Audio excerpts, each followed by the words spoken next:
Graças a Paz Igreja, PG falando aqui, e hoje começaremos o nosso capítulo 4 do curso de integração, com um tema que está no coração da nossa identidade como Igreja Presbiteriana Independente. São os 5 solas da Reforma Protestante. São 5 afirmações latinas que os reformadores do século XVI resgataram da própria Bíblia e que continuam sendo os pilares da nossa fé até hoje. Nesse vídeo começamos com o primeiro e mais fundamental de todos, sola Scriptura, somente a Escritura. Pastor, sola Scriptura, isso é uma expressão da Reforma? E se é, por que está em latim? Ela está em latim porque os teólogos da Reforma usavam o latim como uma língua acadêmica. Todo mundo que estudava sabia latim. Mas o conteúdo dessa expressão não é invenção deles. É o que a própria Bíblia ensina sobre si mesma. E nos próximos minutos vamos entender o que significa, por que foi necessário historicamente e o que muda na nossa vida prática.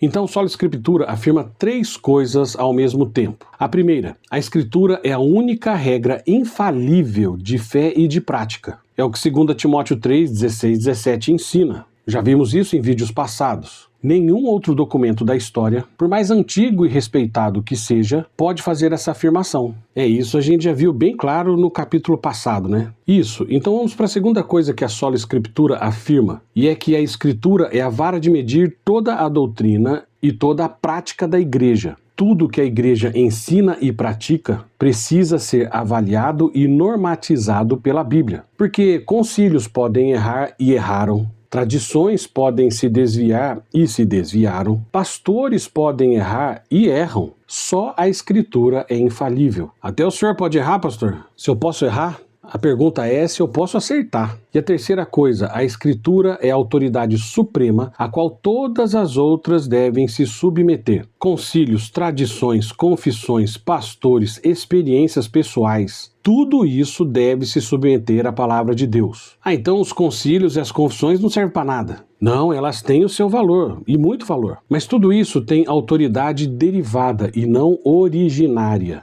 Então, quando, por exemplo, a Confissão de Westminster faz uma afirmação, ela tem autoridade porque está de acordo com a Bíblia e não o contrário. Tá, pastor, explica melhor, porque ainda está parecendo que a gente tem que ignorar os reformadores, pais da igreja, os catecismos. De forma alguma. Deixa eu explicar melhor. Sola Escritura não nega o valor das confissões, dos catecismos, dos pais da igreja, da razão, da história, da ciência. Tudo isso é valioso. O que eu estou dizendo é que tudo isso é sempre normatizado ou corrigido pela Bíblia. Nós temos que ser igual aos bereanos. Eles receberam a palavra com toda boa vontade, mas examinavam as escrituras todos os dias para ver se essas coisas eram assim. Veja, eles não rejeitaram Paulo por causa disso, mas checavam tudo o que ele dizia conforme a escritura. E isso é muito importante de se saber. Legal, boa pergunta. Vamos entender por que esse princípio foi tão necessário historicamente. No final da Idade Média, a Igreja de Roma havia colocado 3 autoridades lado a lado, como se fossem equivalentes. Ah é? Quais são elas? A Escritura, a própria Bíblia, a tradição acumulada ao longo dos séculos, como costumes, decisões de concílios, devoções populares, e o magistério, ou seja, o Papa e a hierarquia dentro da Igreja. Certo, e na prática qual é o problema disso? É que se essas 3 autoridades tinham o mesmo poder, se elas são equivalentes, a tradição e o Papa poderiam corrigir e até suplantar a Bíblia. Como se fosse um melhor de 3. Isso mesmo, se 2 falavam que sim e um falava que não, esse perdia. Só que isso gerou distorções gravíssimas. Dá uns exemplos aí, pastor. Beleza, vou dar 3 exemplos. Primeiro, as indulgências e o purgatório. A ideia de que se pode pagar para reduzir o tempo de punição após a morte é algo que não tem absolutamente nenhuma base bíblica. Mas como a tradição falou que podia e o Papa falou também que podia, isso acabou entrando como um dogma. Segundo exemplo, os dogmas marianos. Não tem base bíblica, como a Imaculada Conceição, a Assunção Corporal de Maria, ela como corredentora, ela como intercessora. Embora não tivesse base bíblica nenhuma, eram afirmados como doutrinas obrigatórias apenas por autoridade do Papa e da tradição. E um terceiro exemplo, a missa como sacrifício repetido de Cristo, que dá a ideia de que a obra de Cristo na cruz precisava ser repetida a cada celebração, contrariando diretamente Hebreus 10, de 10 a 14, que diz que ele ofereceu um único sacrifício para sempre. Poxa, pastor, mas isso passa bem longe do que a Bíblia diz, né? foi isso que aconteceu. Diante desse cenário que a reforma surgiu. Lutero, Calvino e outros reformadores não inventaram nada. Eles simplesmente disseram: voltemos à Igreja Apostólica, voltemos à Bíblia. O próprio Cristo condenou as tradições humanas que tentavam anular a palavra de Deus. Jesus diz aos fariseus: invalidastes a palavra de Deus por causa da vossa tradição. E ainda cita Isaías: este povo honra-me com os lábios, mas o seu coração está longe de mim. Em vão me prestam culto, ensinando doutrinas que são preceitos de homens. Então isso não é uma novidade dos reformadores, é uma afirmação que Jesus fez há 1500 anos atrás. 1500 anos do período dos reformadores, para nós hoje já mais de 2000 anos. E por isso que os reformadores, usando a Bíblia, como por exemplo os Salmos e os escritos de Paulo, começaram a mostrar que a palavra de Deus é suficiente e clara para a salvação. Salmo 19, 7 e 8 nos diz que a lei do Senhor é perfeita e restaura a alma, e que o seu testemunho é fiel e dá sabedoria aos simples. O próprio texto de 2 Timóteo 3, que já falamos, mas no versículo 15, confirma que as Sagradas Escrituras são capazes de tornar o crente sábio para a salvação pela fé em Cristo Jesus. Ah, pastor, entendi. Então isso foi um problemão lá no século XVI, né? Lá no século XVI, não. O Sola Escritura não é apenas uma discussão histórica daquele século. Ela é urgente e necessária hoje, dentro do próprio evangelicalismo brasileiro e até mundial.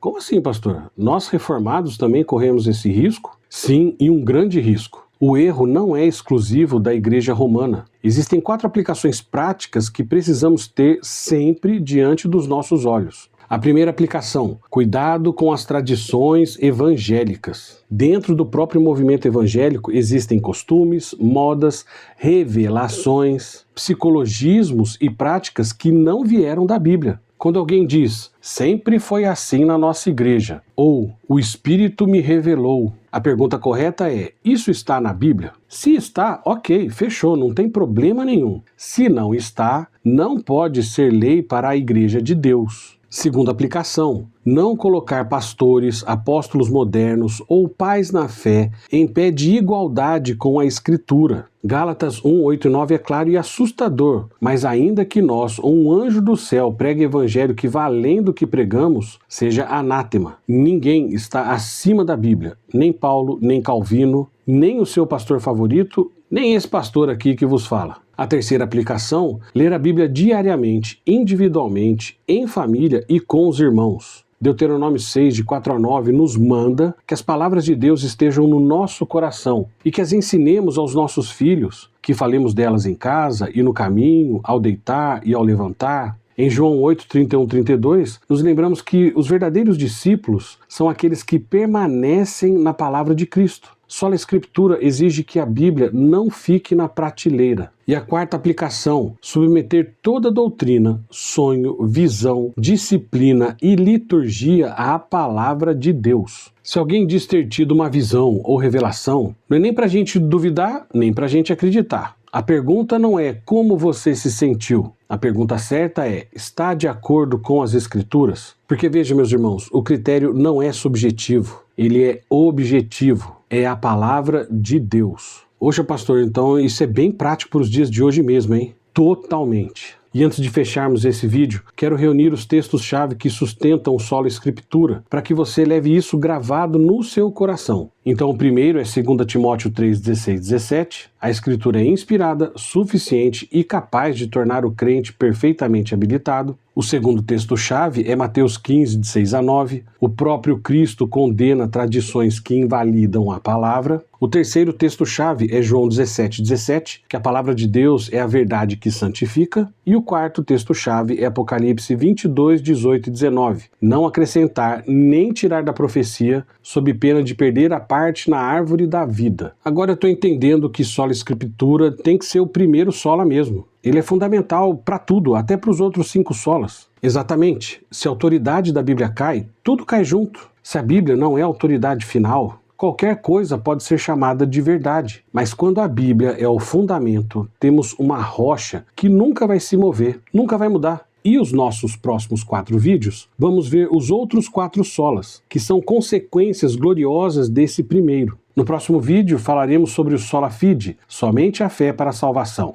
Porque na nossa igreja só vai para o inferno quem quiser. Então, Leia a Bíblia, estude a Bíblia e medite na Bíblia.